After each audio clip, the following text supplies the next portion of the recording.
Morning, good morning, good morning. Today I come to you making the way you think a practice. Making the way you think a practice. And I'll start by saying, since I was young, at the age of 5 years old, being told I cannot have things, to only see the things, the very things I asked for, or food I asked for, be given to someone else was crazy. And that's crazy, right? And then being abandoned at the age of 8 years of age at a liquor store by someone who say they love you is something else. Holding on to my friend at the age of 12 as he looked me in my eyes and I look him in his eyes and I plead with him to stay awake. Stay awake. Seeing a high school friend who was 17 years old shot multiple times. When I mean multiple, I mean he was shot more than 9 times. Laying in the alley when I was 15, gunned down by some grown ass people. That's what I heard.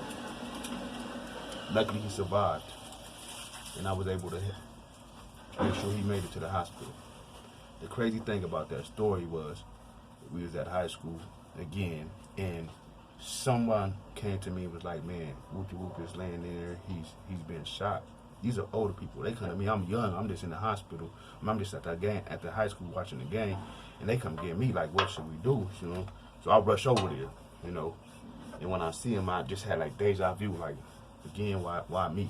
Why is this happening? I'm wondering and stuff, and it was just, it was something, you know what I'm saying? And I looked up, he looked at me, and he looked me in the eyes, and I made sure he got to the hospital that day.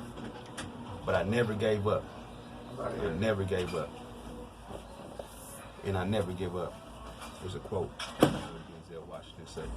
A quote that sticks with me to this day. I keep pushing. Keep pushing.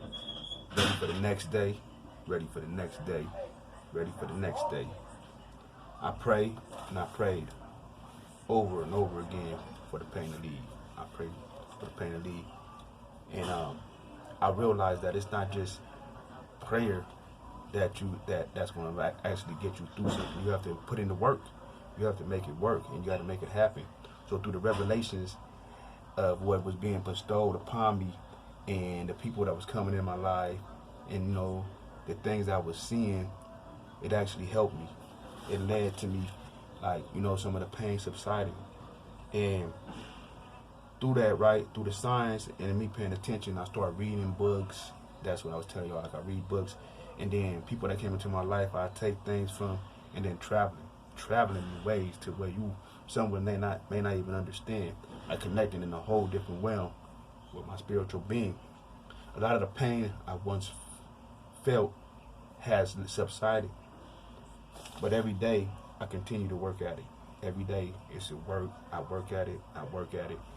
And I just want to say this. I want you to remember, whatever it is you got going on out there, work at it. You know, work at it. And you would get over it. You would get through it.